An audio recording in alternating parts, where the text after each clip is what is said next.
Eugenio Nasarre Goicoechea nació en 1946 en Madrid. Está casado y tiene 4 hijos. Es un político cristiano con una amplísima formación universitaria, licenciado en Derecho, en Filosofía, en Ciencias Políticas y graduado en Periodismo. Durante su etapa universitaria fue miembro de las Juventudes de Acción Católica y dirigente de la asociación clandestina Unión de Estudiantes Demócratas. Ahí ya se descubre su vocación política y se incorpora a las Juventudes Demócratas Cristianas en 1966. Accedió como funcionario al Cuerpo Superior de Administradores Civiles del Estado en el año 72, con el número 1 de su promoción. Al comenzar la transición, decide militar en el Partido Democristiano de don Joaquín Ruz Jiménez, de quien ya había sido estrecho colaborador como miembro del Consejo de Dirección de la prestigiosa revista Cuadernos para el Diálogo. Pero en noviembre ya del 77 se integra en la Unión de Centro Democrático y a partir de ese momento ejerce diversos cargos de confianza, altos cargos en la Administración durante los gobiernos de Adolfo Suárez y Leopoldo Calvo Sotelo. Director del Gabinete Técnico del Ministro de Educación, don Íñigo Cabero, director general de Asuntos Religiosos del Ministerio de Justicia, subsecretario de Cultura durante los años 80-82 y director general de Radiotelevisión Española en el año 82. En el año 83, al desaparecer la UCD, deja la militancia política y se reincorpora a la función pública. Y, entre otros destinos, ocupa los puestos de director de Gabinete de Estudios del Defensor del Pueblo y, posteriormente, consejero de Información en la Embajada de España en Roma. En 1991 se afilia al Partido Popular y es miembro del Consejo de Administración de Radiotelevisión Española en representación de este partido entre los años 94 y 96. Pero ya con la victoria del Partido Popular en las elecciones generales del 96, es nombrado por la ministra de Educación y Cultura, Esperanza Aguirre, secretario general de Educación, cargo que ocupará hasta el año 98. Ha sido diputado, miembro del Congreso durante las legislaturas séptima, octava, novena y décima. Y ha ocupado siempre en ellas, aparte de otros puestos en otras comisiones, pero siempre ha estado en todos los puestos posibles de las comisiones de educación. Vocal, portavoz del Partido Popular, presidente en alguna legislatura, ponente de la Ley Orgánica de Educación, etc.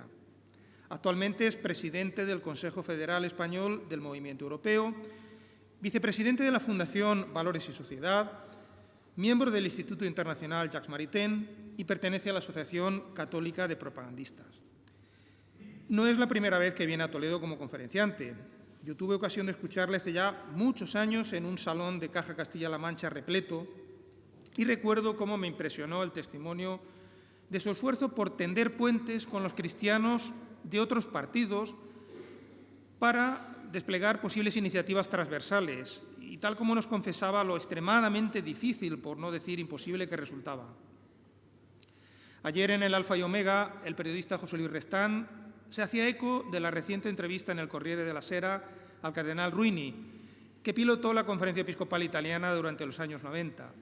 Monseñor Ruini señalaba el riesgo de que los católicos sean cada vez menos relevantes en la vida pública. Decía que para evitarlo es indispensable potenciar la capacidad de traducir la fe en cultura y en acción política. Pero reconocía cómo hoy a la fe le cuesta traducirse en cultura, en capacidad de valoración y juicio. Hoy contamos entre nosotros a alguien que ha puesto lo que estaba de su parte para que la propuesta cristiana estuviera presente en el difícil mundo de la política y singularmente en el ámbito de la cultura, los medios de comunicación y la educación. Gracias, don Eugenio, por todos estos años de esfuerzo y coherencia y estamos deseosos de escuchar su reflexión y testimonio. Pues muy buenas tardes a todos ustedes. Estoy encantado de estar en el seminario de la Archidiócesis de Toledo. No es la primera vez que estoy aquí, incluso alguna vez me han invitado a comer y se come bien. Y muchas gracias a todos ustedes por su presencia en esta nutrida sala. Como habrán visto por la amable biografía que acaban de escuchar, bueno, yo ya soy un vejestorio en política. tengo mucha experiencia, eso es verdad, y bueno, y es el momento también de transmitir esa experiencia, que es lo que yo quiero hacer esta tarde con todos ustedes.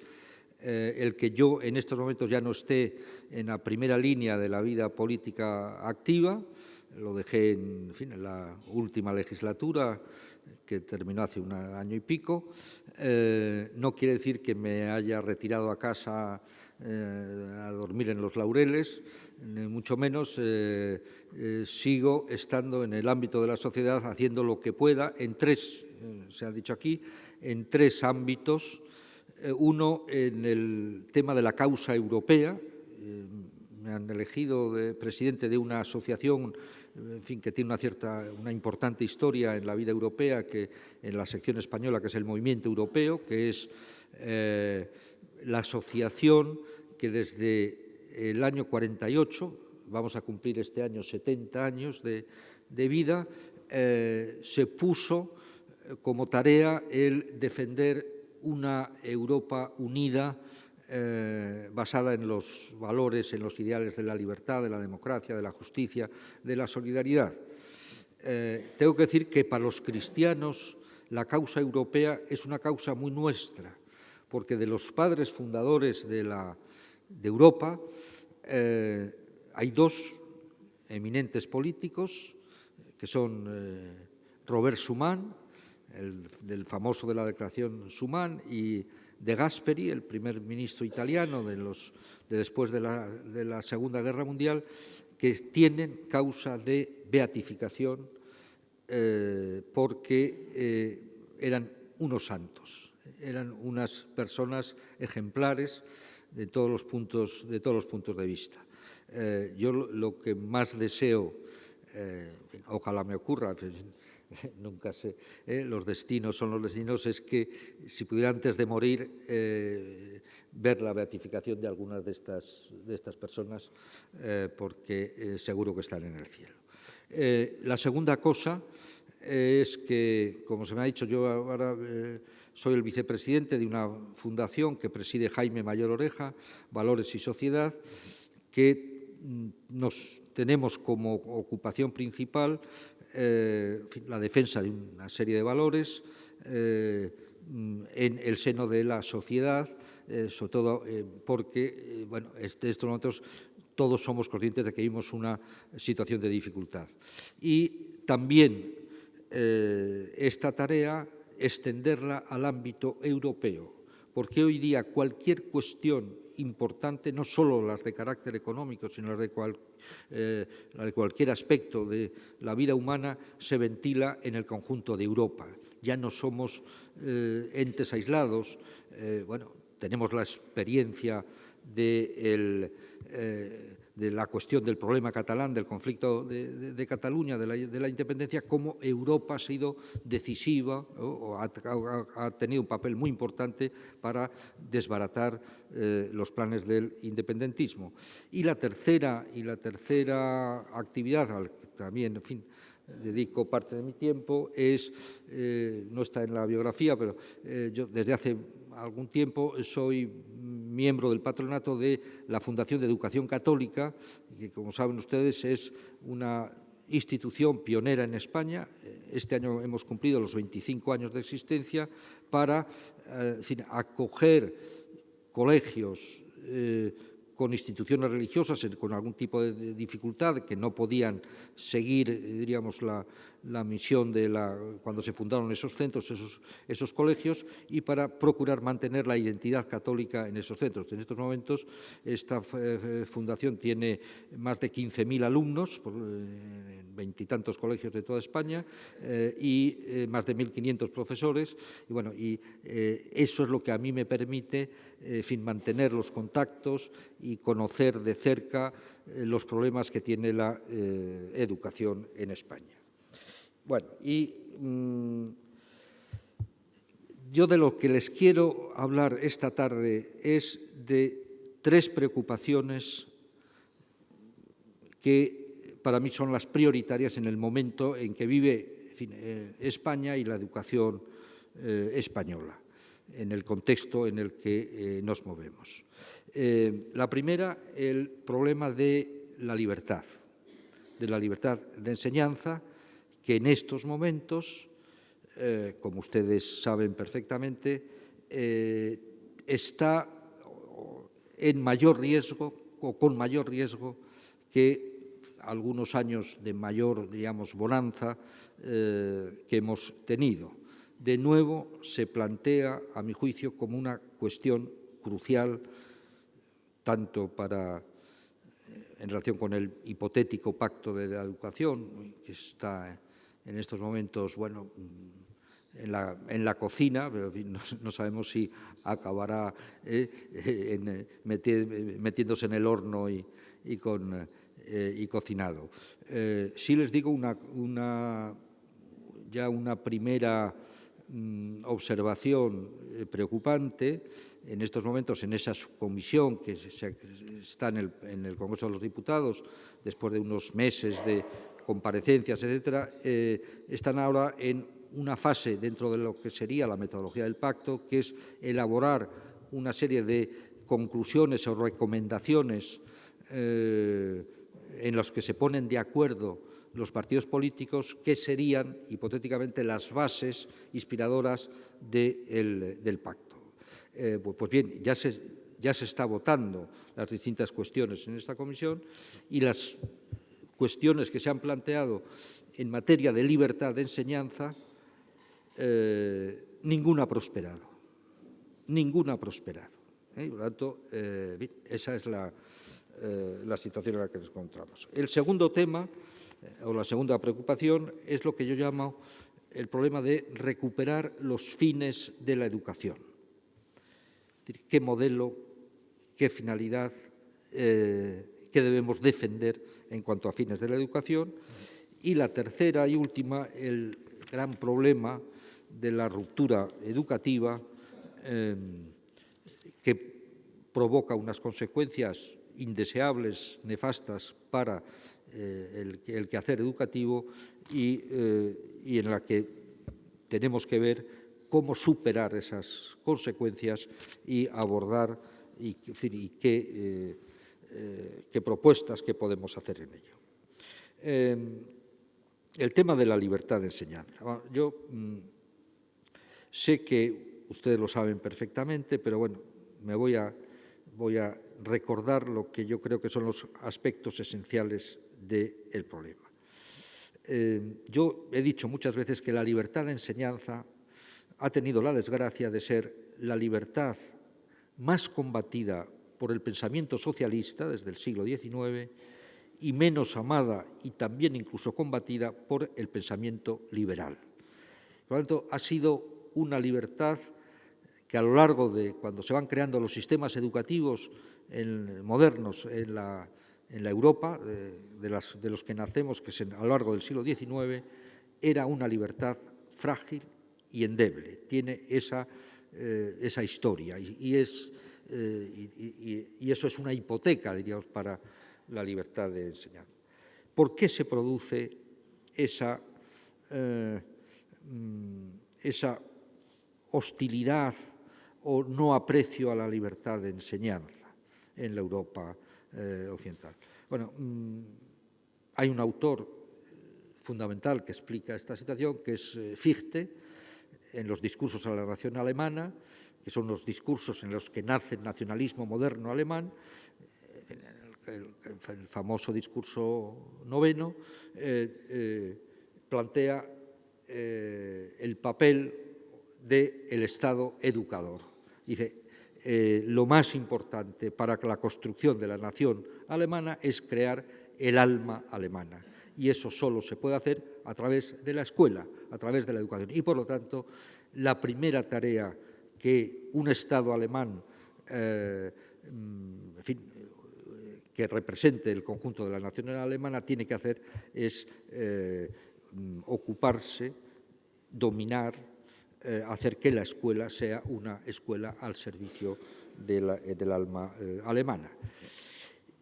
Y esta idea, con distintos planteamientos filosóficos, evidentemente, pero impregna los sistemas educativos que se van creando en el siglo XIX en las distintas naciones. Es decir, la educación se convierte en una herramienta, un instrumento fundamental en las construcciones nacionales en los distintos países. Y lo mismo ocurre en Italia, en Francia, en los distintos países. Un poco menos en España por circunstancias históricas de cierta debilidad de nuestro nacionalismo en el siglo XIX.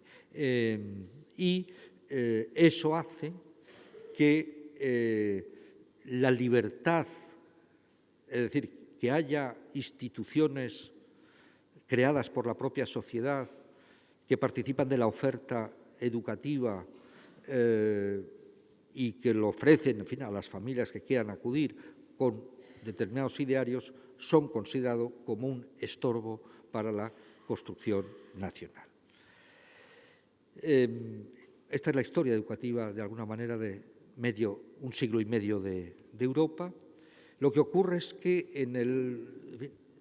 Europa vive dos acontecimientos dramáticos, el segundo ya dramático hasta el extremo, que es la Primera y la Segunda Guerra Mundial. La Primera Guerra Mundial es una guerra fratricida entre nacionalismos hostiles unos a otros. Yo soy europeísta porque creo que tiene razón, entre otros Mitterrand, que ha dicho o Europa unida o la guerra. Es decir, los nacionalismos acaban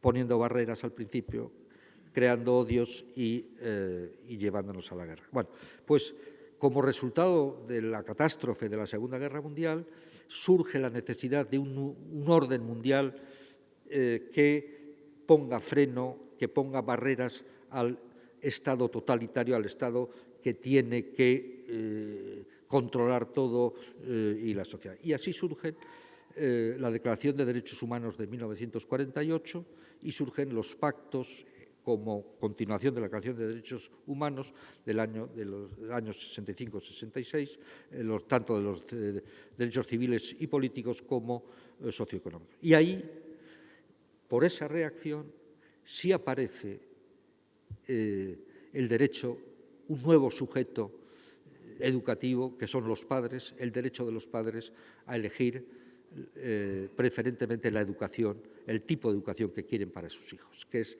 la base de la libertad de enseñanza. Y aparecen en los pactos el reconocimiento de cualquier entidades de la sociedad civil para crear y dirigir centros educativos para contribuir a la labor de formación y aparece también el derecho de las familias a escoger centros independientemente que sean del Estado o de instituciones de la sociedad civil. Cuando elaboramos la Constitución en el año 1978, tuvimos la fortuna de que en el año 1977 el nuevo Estado, ya democrático después de las primeras elecciones del año 1977, ratifica los pactos de derechos humanos de las Naciones Unidas. Era evidente que tenía que hacerlo, lo habían hecho los distintos países democráticos, y estábamos en vísperas de hacer una Constitución. El Partido Socialista, en la elaboración de la Constitución, tenía una idea muy clara sobre el tema de educación, que es lo que se sintetizaba en la fórmula de escuela pública, única y laica, es decir, el modelo francés educativo, y pretendió imponerlo legítimamente.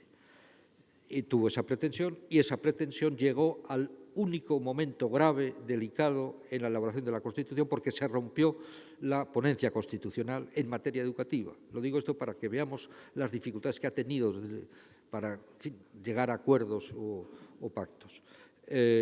Como había una voluntad fortísima de que al final teníamos que hacer una Constitución para todos los españoles, hubo un posterior arreglo, compromiso de los temas que en fin, no había logrado un acuerdo pleno la ponencia, entre ellos esta, y en ese compromiso, afortunadamente, se plasmó en la Constitución el principio de la libertad de enseñanza. Por lo tanto, es un derecho constitucionalizado en el frontispicio del artículo 27 de la Constitución. El problema, eso es muy importante, ese gran acuerdo educativo que yo siempre he defendido, el pacto constitucional en materia de enseñanza, es, a mi juicio, muy satisfactorio. Siempre podría ser mejor, tiene algunos flecos, pero es satisfactorio. Y lo que pasa es que hay, después en la aplicación, y esa es la historia de estos casi 40 años, nos hemos encontrado con distintas interpretaciones del concepto de libertad de enseñar. Concretamente, hay una doctrina muy prevalente en la izquierda, en el Partido Socialista, que acepta el principio constitucional de la libertad de enseñanza, pero lo limita a una de sus patas. Dice, la libertad de enseñanza, efectivamente, consiste en que hay que reconocer el derecho, la libertad de cualquier institución, de acuerdo con los mínimos legales, cualquier institución de crear y dirigir centros docentes. Pero niegan que la libertad de enseñanza incluya el derecho o la libertad preferente de las familias de elegir el centro educativo. Y, por lo tanto, eso llevaría a la conclusión de que si un centro educativo emanado de la iniciativa social, de cualquier tipo de institución, se incorpora a la prestación del servicio de la educación en condiciones de gratuidad que la Constitución proclama, la enseñanza básica será gratuita, tiene que renunciar a que las familias puedan elegir el centro educativo. Es decir, sería uno más de la red conjunta que dan ese servicio a la sociedad.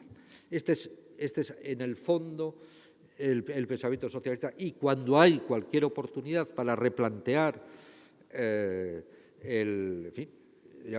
un acuerdo en materia educativa, les surge esta pretensión.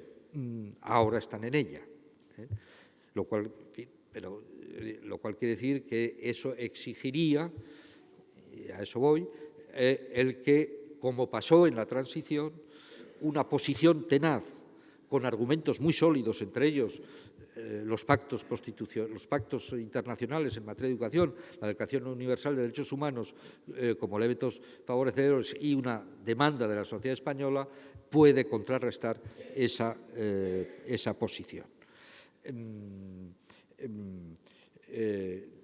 Los adversarios a la verdadera libertad de enseñanza dicen, no, sí creemos en la libertad de enseñanza. ¿Cómo? No nos negaremos a que haya instituciones que presten el servicio educativo, y además si salen más baratas que la enseñanza pública, mejor, pero tiene una enorme hostilidad a que sean las familias las que puedan elegir el centro educativo. Y además aducen un argumento con una cierta falacia, que es decir, es que además es imposible, porque los centros educativos no son como chicles, y por lo tanto la oferta es una oferta que no se puede adaptar a la demanda. Los periódicos, si tú tienes muchos lectores, pues puedes aumentar la tirada al día siguiente y satisfacer esa demanda. Los centros educativos tienen unas limitaciones evidentes. Por lo tanto, hay que reconocer que la libertad de elección de centro tiene esos caracteres de limitación, pero eso no quiere decir que esa limitación te lleve a mantener la tesis de que, por lo tanto, hay que anular el principio de libertad de las familias. En algunos centros educativos, algunos no podrán elegir exactamente el centro, pero hay tipos de educación en que las familias pueden, diríamos, de alguna manera satisfacer esa demanda. Pero además, no solo hay desde mi punto de vista, una defensa, una posición de defensa y de afirmación de la libertad de enseñanza, porque creo que es un principio enormemente positivo para una sociedad plural, sino que yo en estos momentos también creo que hay un punto adicional que tenemos que tener en cuenta, y es que tenemos que ser conscientes de que vivimos un momento en todo Occidente, en Estados Unidos, más en Europa, en el que se ha quebrado el consenso moral básico en las sociedades occidentales. Y la educación, de alguna manera, tenía que ser expresión de ese consenso moral básico, porque tiene que tener una concepción del hombre, una concepción antropológica, una concepción de la sociedad, una concepción de las instituciones básicas, en que en la escuela sea capaz de transmitir en fin, esos elementos que han vertebrado las sociedades occidentales. Hoy todos somos conscientes que eso está quebrado. Es posible que se recomponga a largo plazo, no lo vislumbramos a corto plazo, pero esa es una situación dramática que viven las sociedades occidentales. Está perjudicando también a la Unión Europea, porque hay reacciones en algunos países en el que tienen la impresión de que se les quiere imponer un modelo por las propias por la ideología en estos momentos más preponderante, más dominante, hay que reconocerlo, que en los últimos años, en los 20 o 25 últimos años, fundamentalmente ha experimentado un enorme crecimiento. Y eso dificulta enormemente la tarea educativa de una escuela pública, una escuela pública, supongo, única y tal, porque sería casi incapaz de transmitir elementos axiológicos, valores, y tendría que refugiarse en eso que llaman algunos una neutralidad axiológica. Bueno, la neutralidad axiológica o conduce a la nada o no es una neutralidad axiológica. Y por lo tanto, eso es un tema, yo que también amo la escuela pública, me parece que tiene una función insustituible en una sociedad moderna, porque la iniciativa social no podría llegar a todos los sitios y por lo tanto tiene un elemento vertebrador de una sociedad, aunque yo siempre he defendido que lo correcto es la función subsidiaria del Estado y de los poderes públicos ante las iniciativas sociales. Pero, en fin, el principio de subsidiariedad, aunque esté constitucionalizado en los tratados de la Unión Europea, el Tratado de Lisboa concretamente, bueno, no lo está en nuestra Constitución y no tiene un suficiente respaldo en el conjunto de la sociedad española. Los centros públicos tienen, por lo tanto, un reto específico enormemente importante. Y, por lo tanto, yo creo que es imprescindible que al menos haya una parte importante del sector educativo en el que haya unas instituciones que puedan no deslizarse a la neutralidad axiológica o a una función meramente tecnocrática de la educación, que es el otro refugio. Me hacían una entrevista hace un rato en la televisión, aquí en la televisión diocesana, y me preguntaban por la LOMCE, los dos artículos que se ha cargado el Tribunal Constitucional, bien hecho. Yo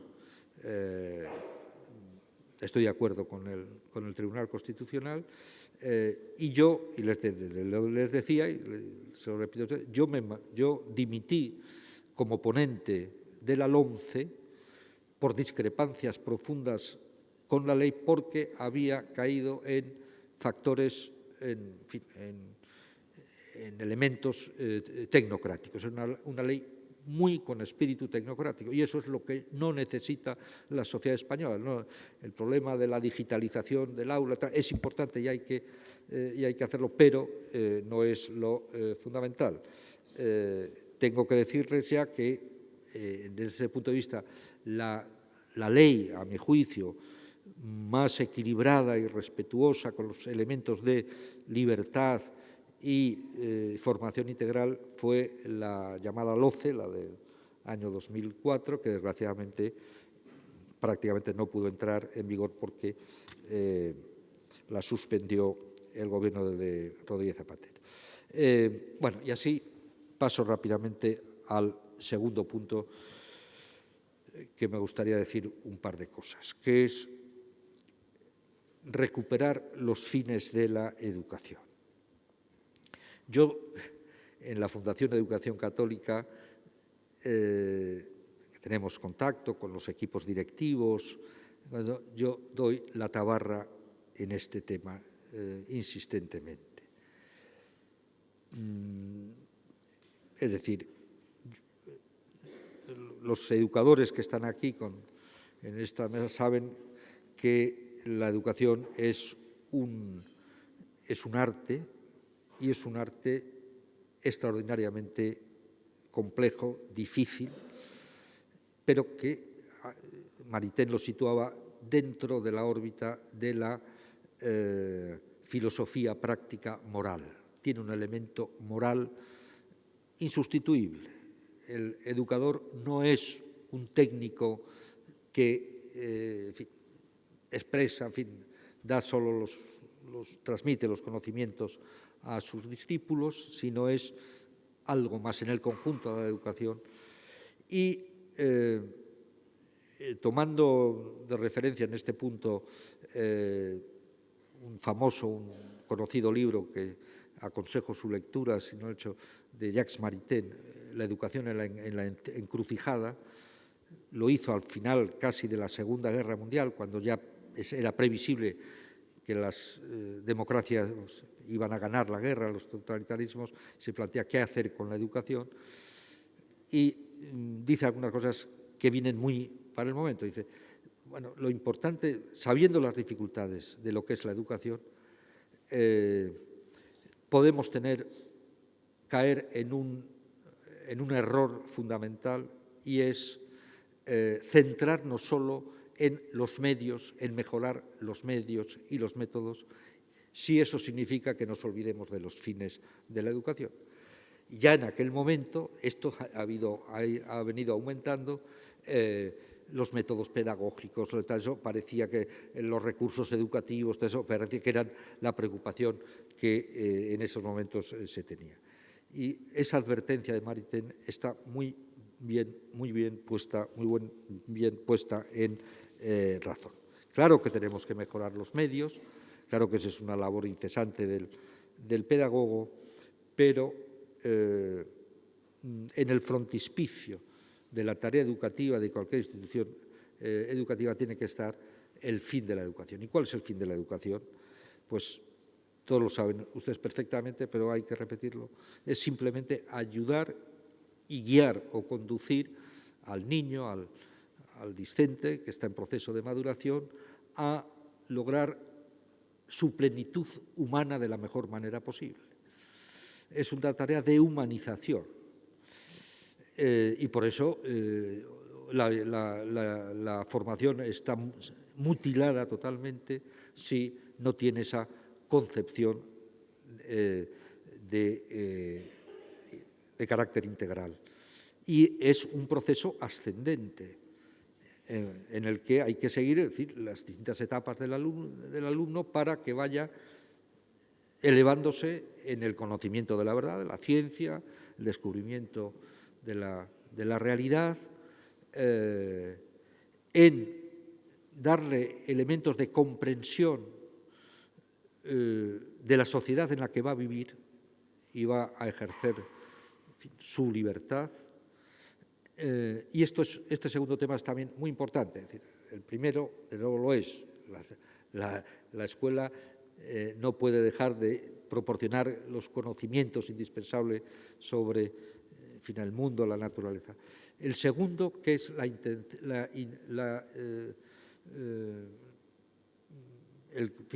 el camino, la búsqueda de proporcionar al alumno unas claves de carácter narrativo, porque el ser humano lo necesita, de comprensión del mundo que nos va a tocar vivir. Y esas claves nacen de una concepción de que el ser es un ser histórico, que heredamos una civilización, tenemos a nuestras espaldas una historia, y esa historia se ha ido a través de las generaciones plasmando en narraciones que explican el mundo. Hay un gran sociólogo en España, Víctor Pérez Díaz, catedrático de Sociología de la Complutense, uno de los mejores sociólogos, que ha detectado, y últimamente se ha dedicado a escribir sobre materia educativa, que ha detectado en estos momentos como uno de los problemas de la sociedad española la insuficiencia de las narraciones que necesita una sociedad, una comunidad, para sobrevivir, para subsistir. En España, sabemos, uno eran las narraciones de nuestra civilización cristiana, las narraciones bíblicas que explicaban distintos elementos, las narraciones clásicas, las fábulas, los cuentos, que nos van dando esas interpretaciones de la realidad. Y hay un empobrecimiento evidente en este tema. Yo creo que cualquier institución educativa que se precie tiene que volver a poner como elementos prioritarios de su programa, de su ideario y tal eso, la recuperación de las narrativas. Y sin complejos y sin miedos, porque el niño es una esponja y esas narraciones además tienen un valor inmenso, porque es el tesoro de nuestra civilización. Esopo, o La Fontaine, las narraciones bíblicas, etc.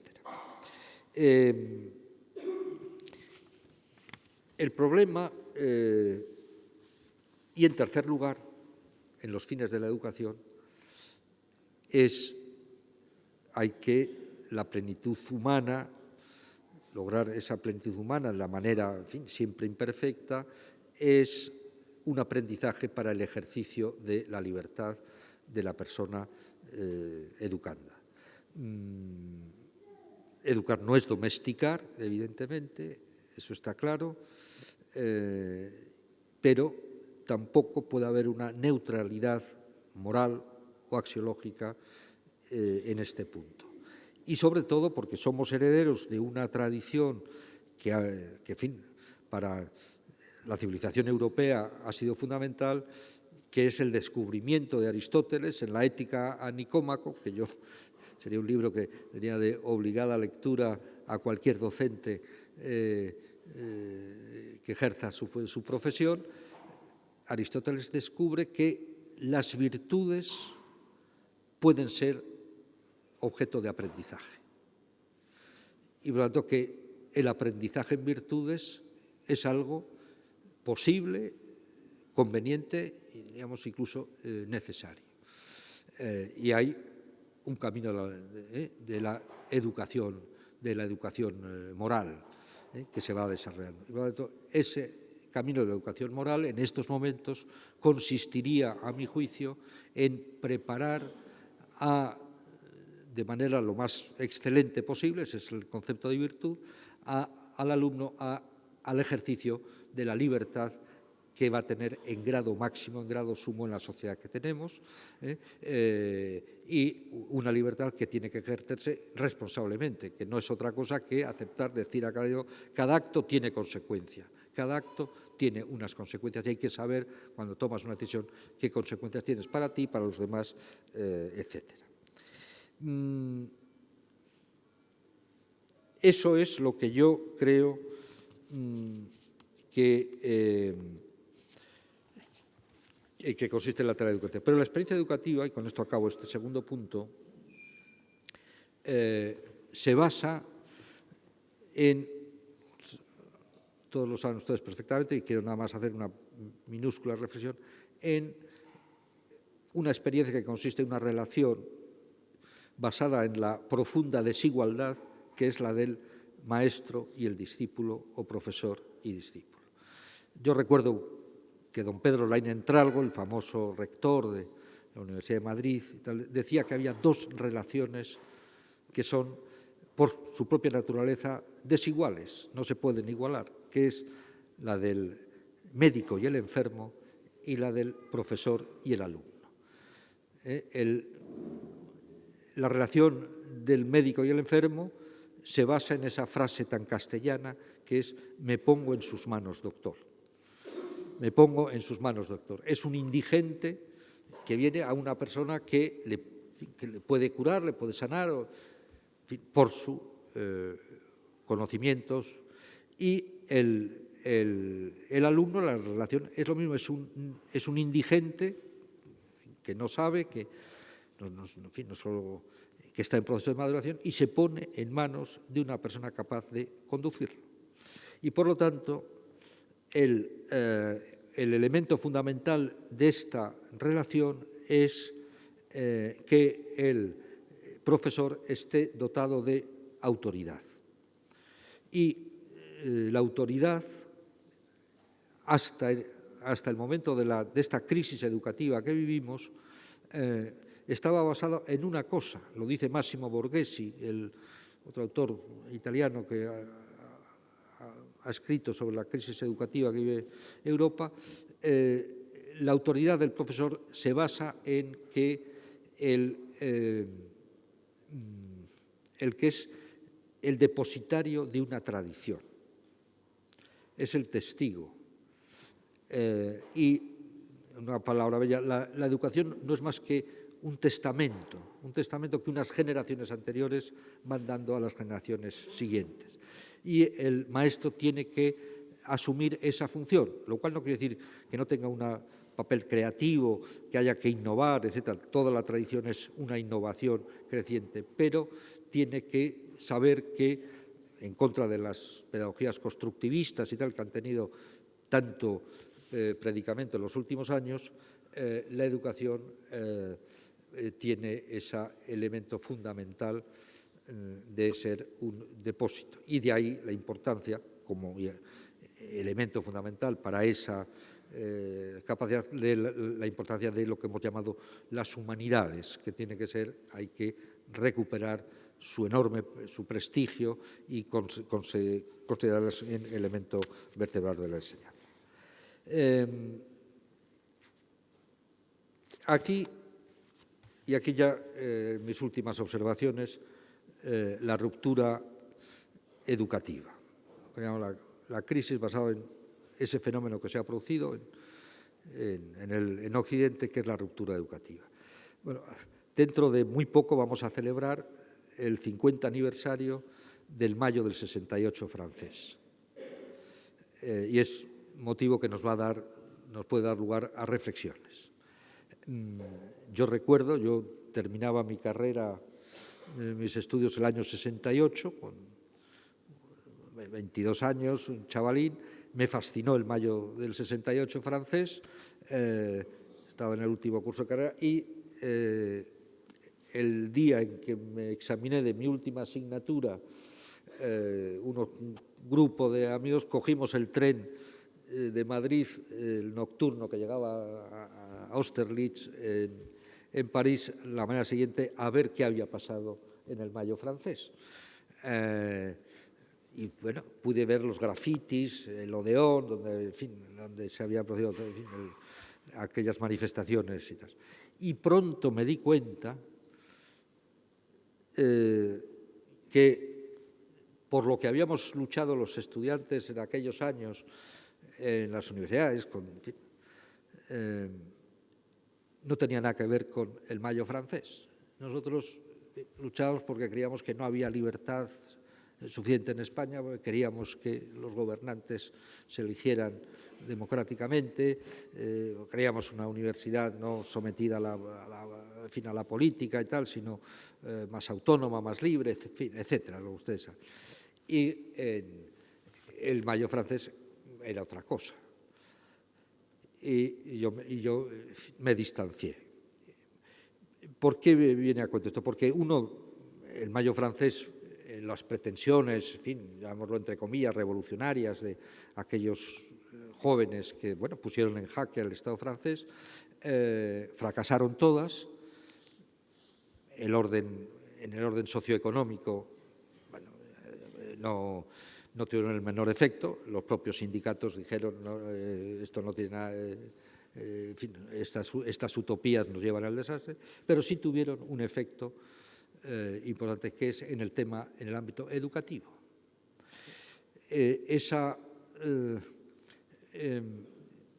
ese lema, esa pretensión del mayo del 68, hay que acabar con el profesor, con la autoridad del profesor, ese repudio al pasado.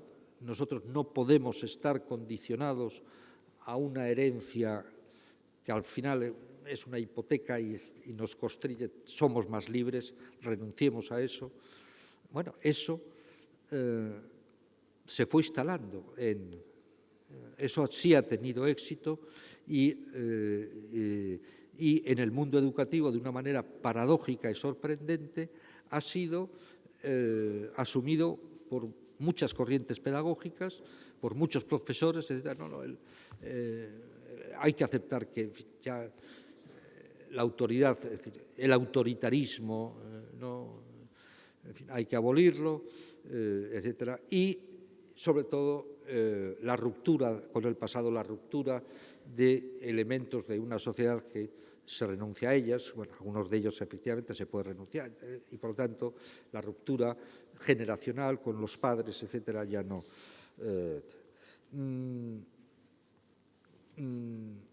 Yo creo que esta ruptura educativa ha tenido unos efectos letales para los sistemas educativos en todo Occidente, y todavía estamos viviendo de esa situación.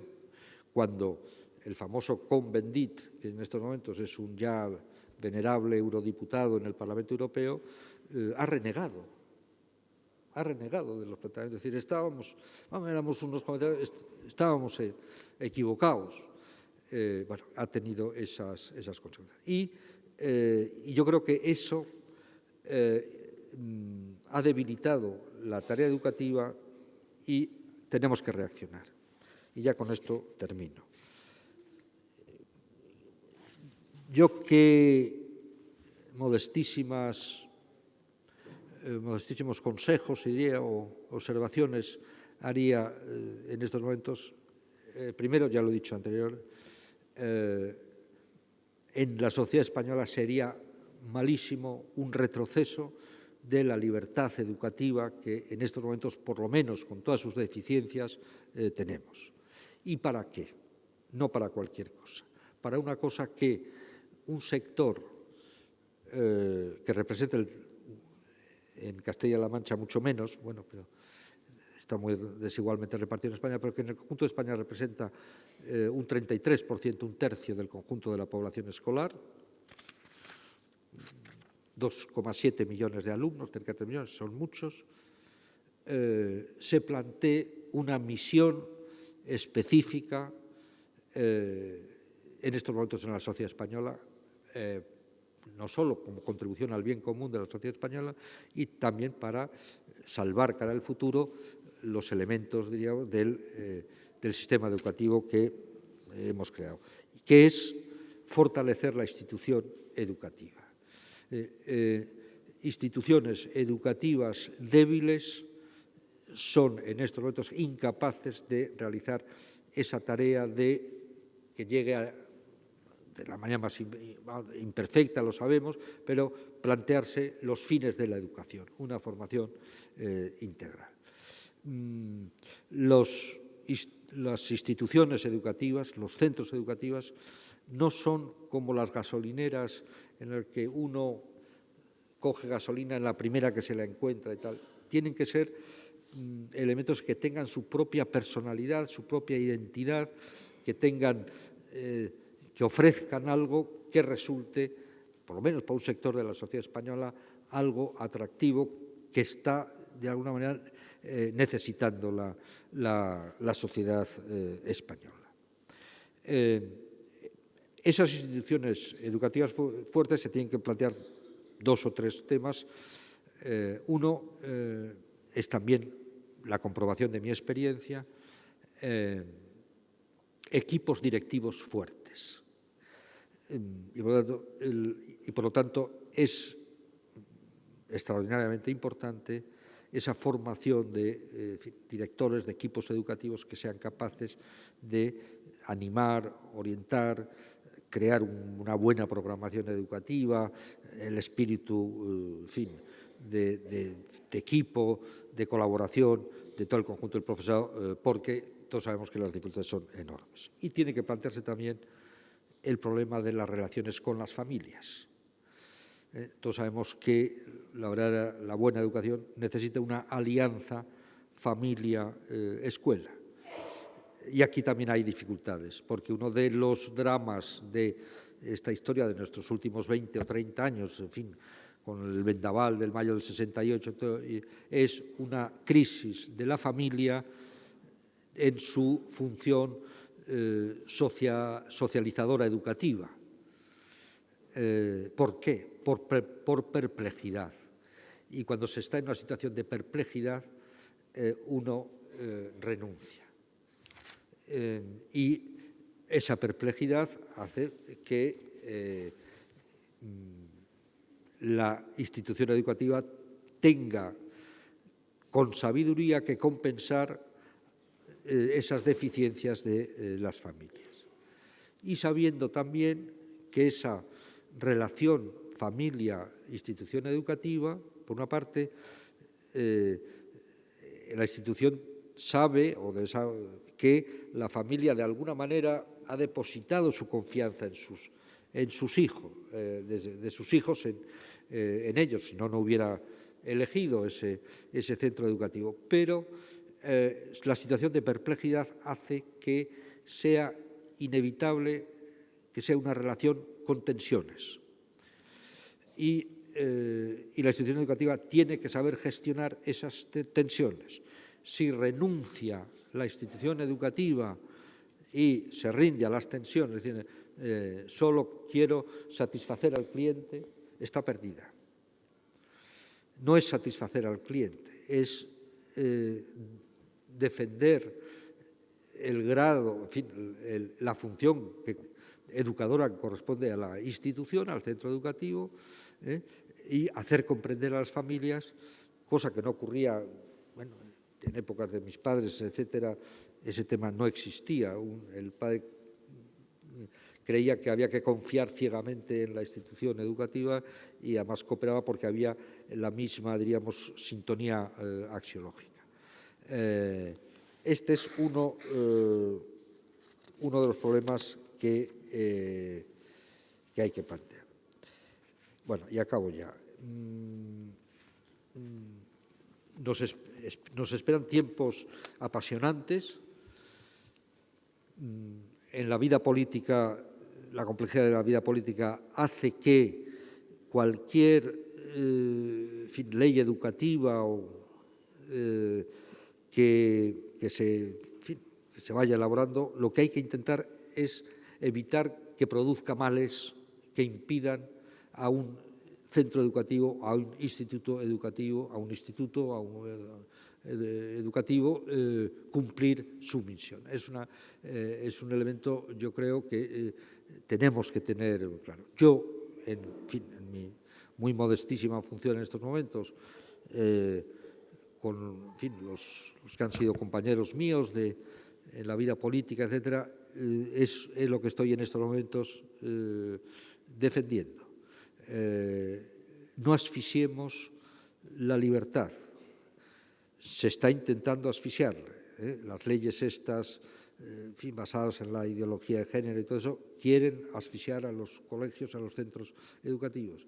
Y, por lo tanto, hay que tener muy claro, con tenacidad, con perseverancia, con claridad, cuáles son las prioridades que tenemos para realizar la educación que necesita en estos momentos la sociedad española.